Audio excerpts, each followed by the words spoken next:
my best life. I told y'all, I said I'm living my best life. I made a couple L's with my best friends. Turned all my L's into lessons. You see the whip pulling up, it's like skirt. Dreams pulling up, it's like skirt. Good evening, YouTube family. So today I'm actually talking about Nipsey today, who is my corn snake, and discussing why I think, or I don't feel, in my opinion, that a corn snake is a good first snake for a child. So Nipsey now is approaching, was just about a year old, and he is a whole lot less active now than he was when he was an itty bitty corn snake, but still very active. I still think a ball python is the best first snake for small children anyway, and mainly because of the speed of a corn snake. So I think it's very important that regardless of what age you are, you're able to manage your snake. And Nipsey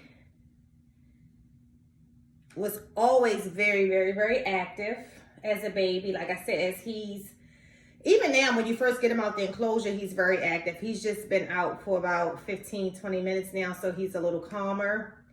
And although they're not bitey snakes, they're very hyperactive. And one of two things: to a smaller child, that can make them nervous or afraid of the snake, or it's easy for them to lose the snake, because the snake, a corn snake, by them not being one of the bigger body snakes, if it gets loose, it's many places in a house, even some door sweeps that they can find themselves through in a heartbeat. So yeah, so Nipsey was my first corn snake and my only corn snake, because I think he's beautiful. I think he's very interesting. He's definitely my snake with the strongest feeding response. I mentioned that before. So yeah, I have the reticulated pythons, and it's all the hype about their feeding response. Nipsey, you can give Nipsey anything, he's on it. Nipsey is the one that if you feed the other snakes, he is smelling it, and he's hoping and praying when he see you, he's peeking out, is that for me? He's that snake. So that's the good part, is you don't have to worry about a corn snake not eating. Nipsey probably would eat every day if I fed him every single day. So he's definitely a little greedy snake. So yes, the other thing I want to talk about is some of you seen me share the videos from New England Reptiles, and I've really been promoting USARK lately, because I think it's very important that those of us who own reptiles should not just be donors into USARK. It's very important that we're members. So I said another point that I would try to make and commit to in 2021 is promoting more people to become members of USARK, especially women, and especially Black women, and other people as well, but I'm just saying we're not well represented in the organization, and we definitely should impact a greater presence. But I shared the video from Nerd, which has nothing really to do directly with me because I'm in Maryland. It's regarding them trying to attempt to ban tables in South Carolina.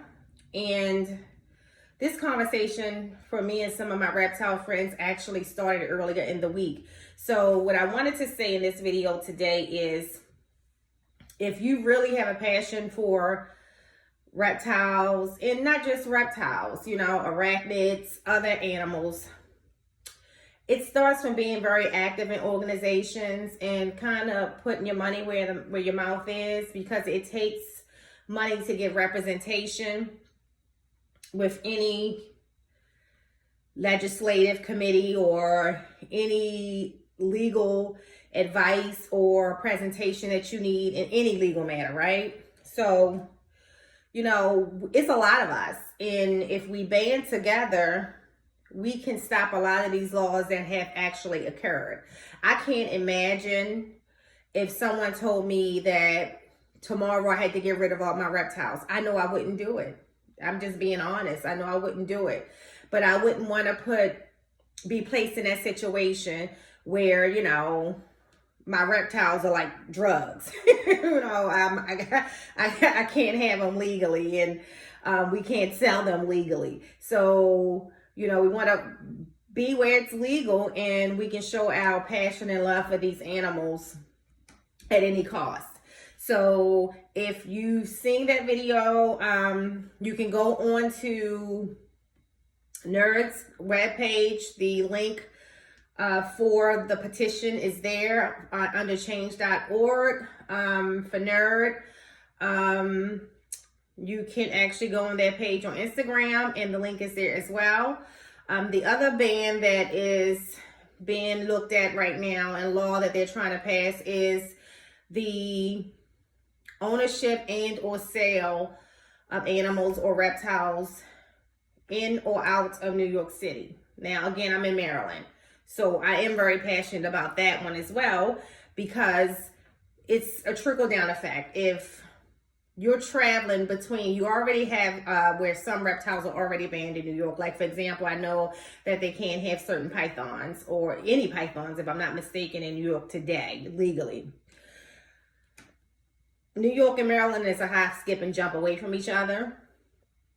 New Jersey is a hop, skip, and across the bridge from New York.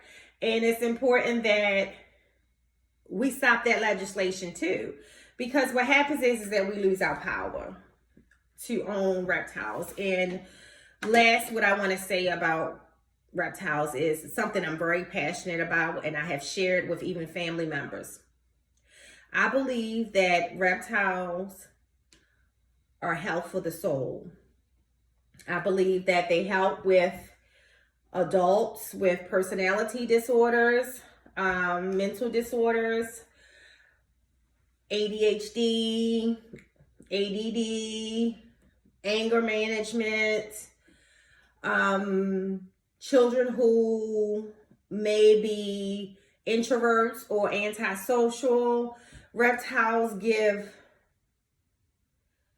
those type of people a peace of mind. And for me, when I get upset or angry, the first place I want to go is to my reptile room. When I've had a long, hard day at work, the first place I want to go is to my reptile room. And what I find for me, and I can only speak personally for me, that whatever feelings I was feeling when I entered my reptile room, immediately vanishes, like without even thought. And I attribute it to the focus and attention that we have to give to our reptiles. So for example, my reticulated pythons are normally my go-to snakes if I'm angry, because I have to be 110% focused when I'm dealing with them. Unlike the corn snake, I can talk to you guys and, you know, he's not going to go too far too fast. He's definitely not going to be pretty much triggered by much of anything. So I don't have to focus as much as I do with the reticulated pythons.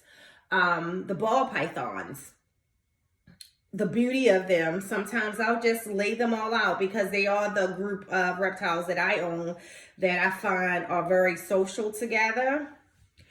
And so I'll just lay them all out and just kind of look at their behaviors and watch them show their independence and their personalities, and just look at the beautiful colors and enjoy their morphology. But I think if you took reptiles away from a lot of people, you would create some sociopaths. And I'm probably going to be one of them. You would definitely take away unexplainable joy from an individual and an unexplainable peace from an individual. So it's important, even though the laws may not be impacting our direct states that we reside in, it's important that we care and we band together 110% to fight against those groups who attempt to take away the ownership of our reptiles in different states for different reasons. You know, and a lot of times just people who misunderstand these animals. It's one of the reasons why I share my reptiles on my personal page. So let me talk about that for a second. So one of the things that it's important for people to understand, reptile owners don't care what you think about their reptiles. They're more into their reptiles than they are people. So they're, you know, it's not really, I mean, unless you have an educated question, your opinion of them is not something that you actually want to post in a negative light. Now you can, I mean, I have some friends who they're just hysterical with it, but they respect it. That's different. But when, you know, the people like, ew, I hate snakes, and okay, you hate snakes. You could have kept that to yourself. It's not going to make the reptile owner not love them. In fact, what you do is you make the reptile owner want to share the experience with them even more. So you can get a better understanding of what you hate about them, because there's nothing to hate about these wonderful, gorgeous, very unique animals. Like I said, I understand people who don't understand, but then that's the importance of asking questions and admiring them from afar. I have people, you know, who say they love to see them, but you know, they're terrified of them. And most people don't even know. If you ask someone, why are you afraid of snakes? The real why, they can't even give it to you. I find that very funny. And normally it's just because of what people heard of snakes, or they are equated to, well, the devil was a snake. The devil was not a snake. The devil disguised himself as a snake. And let me share why he did that. Snakes were always one of the most admired reptiles. They were a symbol of health, strength, and they are till this day. Somebody pointed out not too long ago, but something I never paid attention to. You have a snake on every hospital that you go to. It's on an ambulance wrapped around the cross.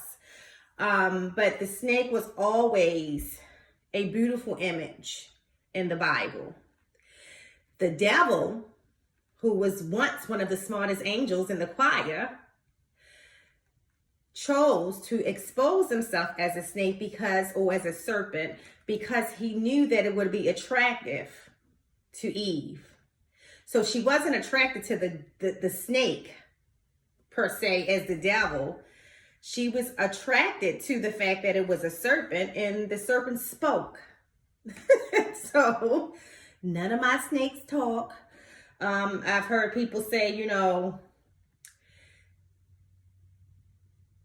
where there's a snake, there's nothing good. I feel that way about people, and most reptile owners feel that way. So enough about that. But yes, the snake is not the devil. The devil disguised himself, and I always say it's something so beautiful for attention. Think about that. Go back and read your Bible. So that's it for tonight. So yeah, corn snakes for me are beautiful snakes, but maybe a second snake. I think you should still go for ball python before a small child, in my opinion. Make sure that if you're a reptile owner or not, register to be a member of USARK. It's very cheap. For y'all who donating to USARK, you'll actually make out cheaper just becoming a member as well, because it's not that expensive. And that's it. Everybody have a good night. Bye-bye. Say bye-bye, Nip.